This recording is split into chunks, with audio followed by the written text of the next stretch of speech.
The discovery. The coffee had gone cold hours ago, but Captain Sarah Chen didn't notice. Her weathered hands gripped the control console of the salvage vessel Perseverance as she studied the readouts that had appeared on her screen 30 minutes earlier. At 42, Sarah had seen enough of the galaxy's mysteries to know when something didn't belong in the natural order of things. "Aria, run that analysis again," she commanded, pushing a strand of graying hair behind her ear. The faint hum of the ship's life support system seemed louder in the silence that followed.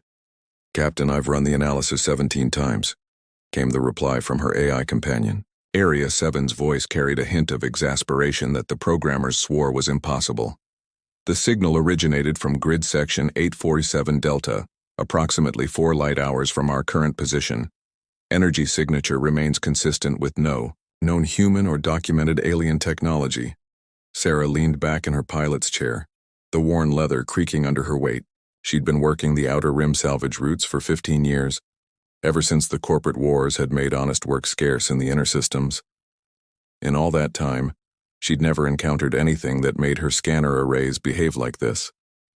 The signal wasn't just unusual, it was impossible.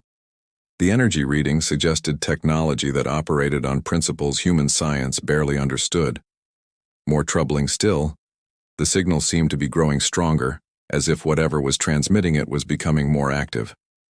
"Captain," Aria interrupted her thoughts. "I should point out that grid section 847 Delta has been marked as a no-fly zone since the Meridian incident 12 years ago. Colonial Authority classifies it as potentially hazardous to navigation." Sarah snorted. "The Colonial Authority classifies my breakfast as potentially hazardous to navigation. They've got that entire sector locked down tighter than a miser's. Credit account." She stood up, pacing the small bridge of her ship. "Question is why? What's out there that they don't want people to find?" "Perhaps we should report the signal and allow proper authorities to investigate," Arya suggested, though there was something in the AI's tone that suggested it didn't believe its own recommendation. "Since when have you become the voice of caution?" Sarah asked, raising an eyebrow. "You're the same AI that suggested we investigate that derelict freighter last month, even though it was broadcasting plague warnings."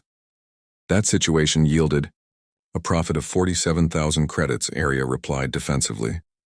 "Besides, the plague warnings were fabricated by pirates attempting to discourage salvagers."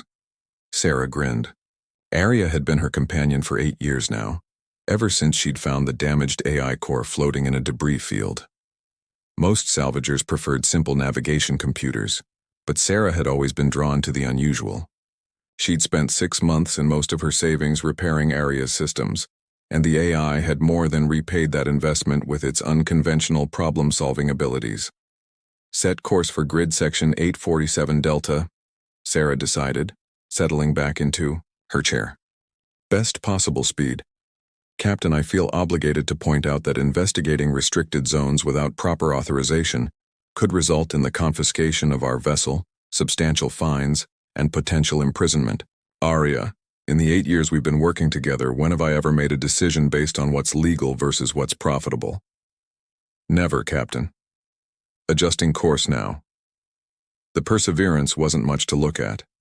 Built originally as a mining support vessel, Sarah had modified it extensively over the years. Additional sensor arrays bristled from its hull like mechanical whiskers, and the cargo bay had been expanded to accommodate larger salvage operations. The ship's fusion drive hummed to life, pushing them toward their mysterious destination.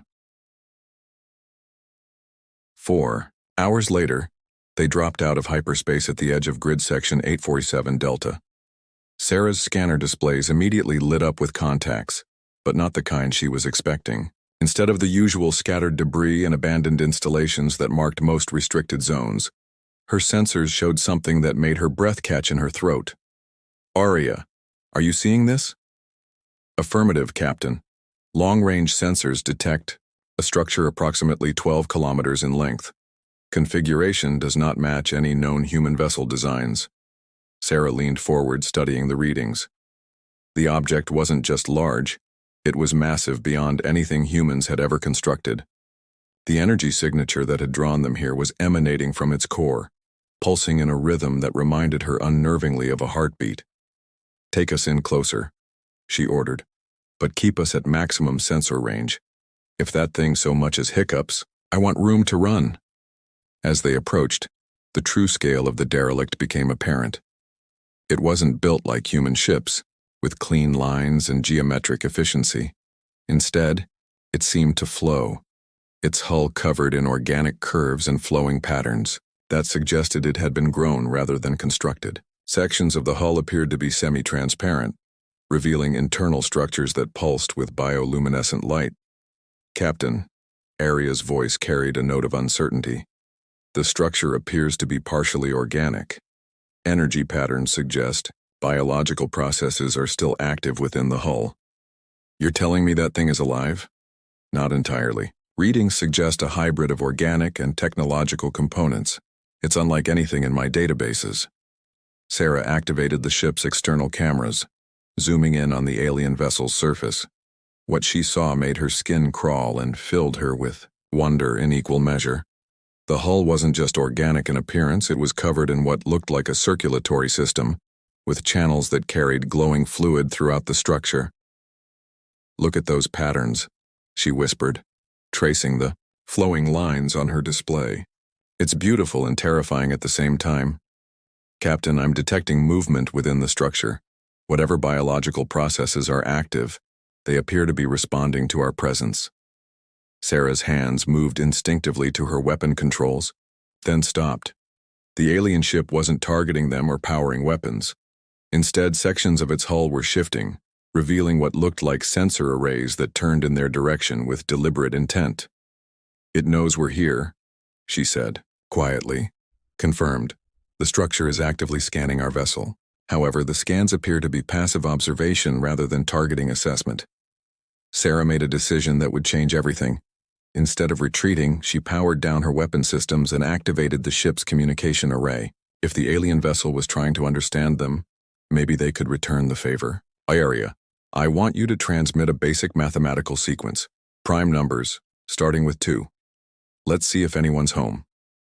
"Captain, attempting communication with unknown alien entities violates approximately 37 different colonial regulations. Add it to my tab," Sarah replied, watching her displays intently. The transmission went out, a simple pattern of electromagnetic pulses that any technologically advanced civilization should recognize. For several minutes, nothing happened. Then the alien ship's energy signature spiked dramatically. "Captain, the structure is responding. I'm receiving a return transmission." The response wasn't just the mathematical sequence they had sent. It was their sequence, but enhanced and expanded, woven into complex harmonic patterns that spoke of intelligence far beyond human capability. More importantly, embedded within the mathematical framework was something else. Coordinates. "Aria, those coordinates. They're pointing to a specific location on the structure's hull." "Confirmed.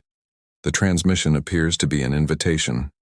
Sarah stared at the alien vessel, its bioluminescent patterns now pulsing in sync with their ship's communication array. Every instinct told her to run, to report back to the authorities and let someone else deal with this discovery. But a larger part of her, the part that had driven her to become a salvager in the first place, whispered that this was the find of a lifetime. "Aria, prep the shuttle. We're going aboard." "Captain, I must protest. The risks of direct contact with unknown alien technology are incalculable. So is leaving Earth's atmosphere the first time, but humans did it anyway." Sarah was already moving toward the ship's equipment lockers, pulling out an environmental suit and portable scanner array. "Besides, when has playing it safe ever gotten us anywhere? I maintain detailed records of 43 occasions when caution preserved our lives and assets. And how many opportunities for discovery did we miss by being careful?" Aria paused, processing. "That data is, by definition, incalculable." Sarah grinned as she sealed her helmet. "Exactly. Load yourself into a portable unit. If we're making first contact, I want you there to record it." 30 minutes later, Sarah's shuttle approached the coordinates provided by the alien vessel. As they drew near, a section of the hull dilated open like an iris, revealing a docking bay that seemed to anticipate their approach. The bay's interior glowed with the same bioluminescent light that coursed through the ship's hull. Captain, atmospheric readings indicate a breathable environment within the docking bay. Temperature and pressure are within acceptable human parameters. Sarah guided the shuttle into the bay, marveling at how the organic walls seemed to adjust to accommodate their vessel. As soon as they landed, the iris sealed behind them, and she felt a slight pressure change as the bay filled with atmosphere. Well, area, no turning back now. Captain, I'm detecting multiple energy signatures approaching our location. We are about to have company. Sarah checked her sidearm one final time and activated her portable scanner. Whatever was waiting for them inside, this alien vessel, humanity was about to make its presence known in the galaxy. She just hoped they were ready for whatever came next. The shuttle's ramp lowered with a hiss of equalizing pressure, and Captain Sarah Chen stepped into the unknown, carrying with her all the curiosity, courage, and stubborn determination that defined her species. The Alliance, the docking bay, fell silent as Sarah descended the shuttle's ramp, her boots echoing against what felt like a metallic surface but looked like polished bone. The walls around her pulsed with gentle bioluminescence, creating patterns that shifted and flowed like living artwork. Aria's portable unit, clipped to her belt, hummed quietly as it recorded everything. Captain? Aria whispered through her, helmet calm. I'm detecting approaching life signs. Multiple entities, but they're moving slowly. Not in an attack formation. Sarah kept her hand near her sidearm but didn't draw it. She'd learned long ago that first impressions mattered, especially when you were outnumbered on someone else's ship. The bay was larger than she'd initially thought, easily big enough to hold a dozen ships her size. But what caught her attention weren't the dimensions. It was the way everything seemed to flow together, as if the entire space had been shaped by some intelligence that understood beauty as well as function. A soft sound drew her attention to the far end of the bay. Something was emerging from what she had thought was a wall, but now realized was some kind of organic membrane. The figure that stepped through was unlike anything in human experience. It stood roughly 8 feet tall, with a body that seemed to be part flesh, part living metal. Its limbs were elongated and graceful, ending in hands that had too many fingers. But it was the face that made Sarah's breath catch. While clearly alien, there was something unmistakably intelligent in the large, multifaceted eyes that studied her with obvious curiosity. Captain, Aria's voice was filled with wonder. The entity is attempting communication. I'm receiving complex electromagnetic patterns that suggest language. The alien being tilted its head, studying Sarah for a long moment. Then it did something unexpected. It raised one of its many-fingered hands in what could only be interpreted as a greeting. Sarah slowly raised her own hand in response. Aria, can you attempt translation? Working, Captain. The linguistic patterns are unlike anything in my databases, but I'm beginning to identify recurring elements that may represent concepts. The alien began to speak, its voice a melodic combination of tones that seemed to come from multiple sources within its body. As it spoke, more figures emerged from the walls around the bay. Sarah counted at least a dozen beings, all similar in their basic structure but each unique in their specific configuration of organic and metallic components. Aria, please tell me you're making progress with the translation. Patience, Captain. Language is more than words. It requires understanding context and intent. Aria paused. I believe the primary entity is attempting to identify our species and our intentions. Sarah made a decision that would prove crucial to everything that followed. She removed her helmet, exposing her face to the alien atmosphere. The air was breathable, carrying scents of ozone and something that reminded her of growing plants. The aliens reacted immediately, their bioluminescent patterns shifting to brighter, warmer colors. The primary figure took a step closer, its large eyes focusing intently on Sarah's face. I am human, Sarah said clearly, pointing to herself. Human, from Earth. Progress, Captain, Aria announced. The entity is responding to your vocal patterns. I'm beginning to establish basic communication protocols. For the next hour, Sarah and Aria worked with the alien beings to establish basic communication. The process was frustrating and fascinating, in equal measure. The aliens, who eventually conveyed that they called themselves the Viridian, had a language that incorporated emotional and harmonic elements alongside traditional semantic content. The breakthrough came when the primary Viridian, who Sarah learned was named something like Harmonist of Distant Stars, managed to convey through a combination of gestures, harmonic tones, and Aria's increasingly sophisticated translation that they were refugees. Refugees? Sarah asked. From what? The response chilled her to the bone. Through laborious translation, Harmonist explained that the Viridian had fled from a war that was consuming their section of the galaxy. An aggressive species called the Devourers had begun systematically destroying worlds, harvesting their resources and eliminating all other life forms. How long have you been running? Sarah asked. The answer was staggering. The Viridian ship had been traveling for over 50 Earth years, searching for a safe place to settle. They were the last survivors of their entire civilization. Captain, Aria's voice carried urgency. I'm detecting energy signatures at the edge of the system.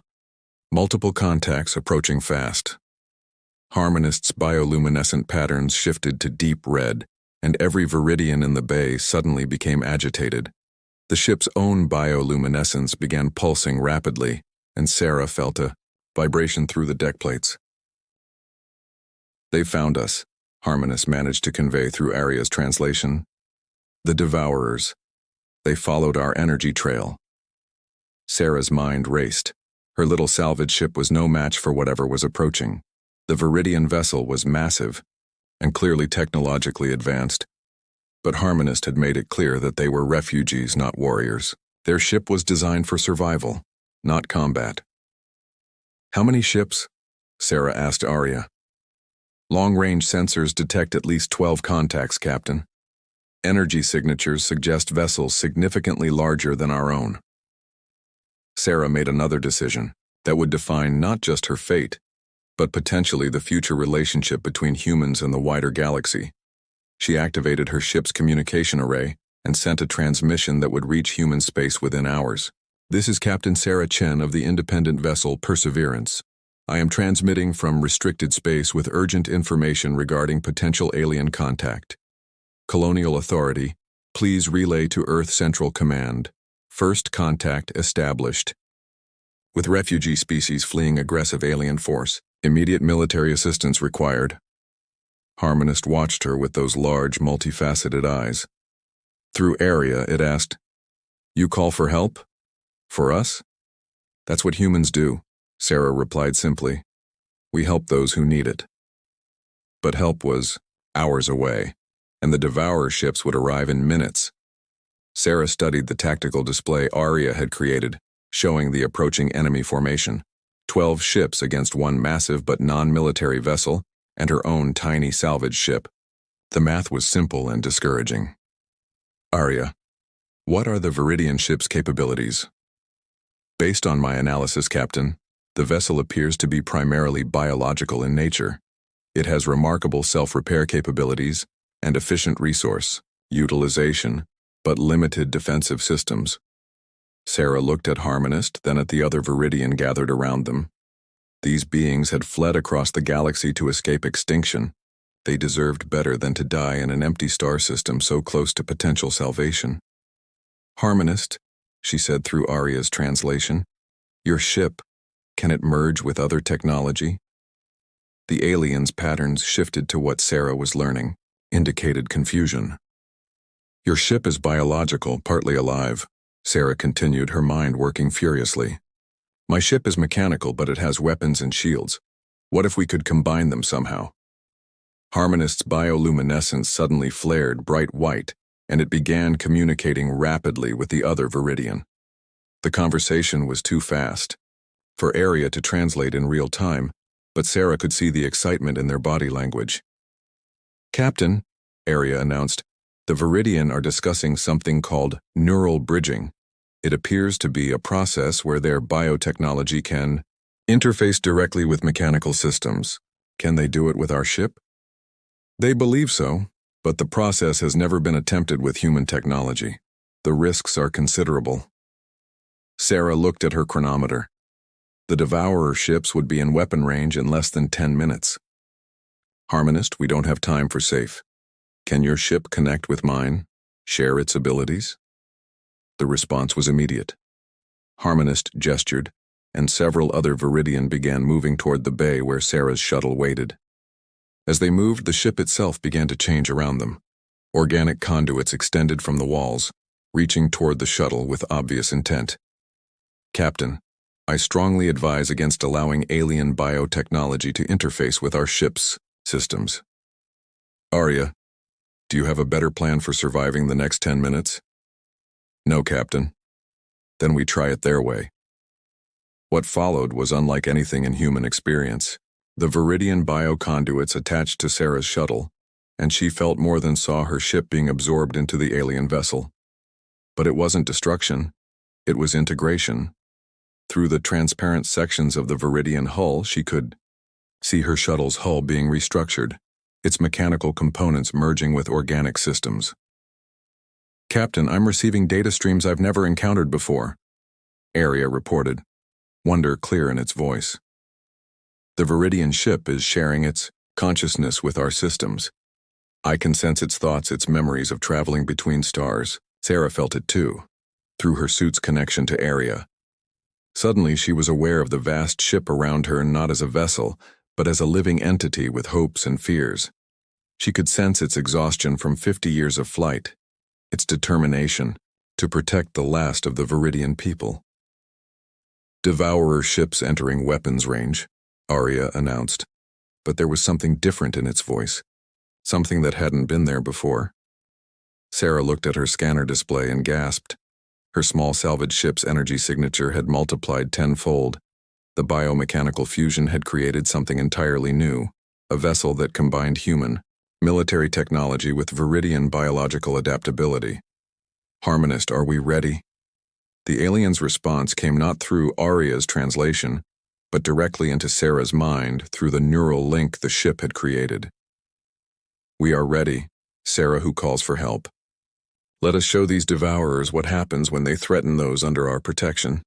The first devourer ship opened fire as it came into range, energy beams that would have vaporized either vessel alone.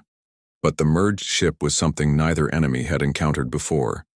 The Viridian biohull absorbed and distributed the energy while human-designed shields deflected what couldn't be absorbed. In response, the ship's weapons, now augmented by biological targeting systems, returned fire with precision that no purely mechanical system could achieve. The battle was brief but decisive. The devourer ships, designed to overwhelm opponents through superior numbers and firepower, found themselves facing an enemy that adapted in real time to their attacks. The biomechanical fusion learned from each exchange, growing more effective with every passing moment. When the last devourer ship was destroyed, Sarah found herself standing in what had once been her shuttle, but was now something entirely new. The walls showed her tactical displays, but they also pulsed with the same gentle bioluminescence as the rest of the Viridian ship. Captain, Arya's voice carried notes of wonder and something that might have been joy. The integration is permanent. Our ships have become something new together. Harmonist appeared beside her, its patterns now showing colors Sarah somehow understood meant contentment and hope. Through the neural link, it shared a concept that took her breath away. Not just an alliance between their species, but a true partnership where human ingenuity combined with Viridian wisdom could create something neither could achieve alone. 6 hours later, when the colonial authority ships arrived in response to Sarah's distress call, they found something unprecedented. A human captain serving as liaison aboard an alien vessel, facilitating the first formal diplomatic contact between humanity and a galactic civilization. Sarah stood on what had once been her bridge but was now a hybrid command center, watching human and Viridian engineers work side by side to understand their merged technologies. She thought about the choice she'd made to investigate that mysterious signal, and about all the choices that had led to this moment. Arya, she said quietly, I think we just changed the course of human history.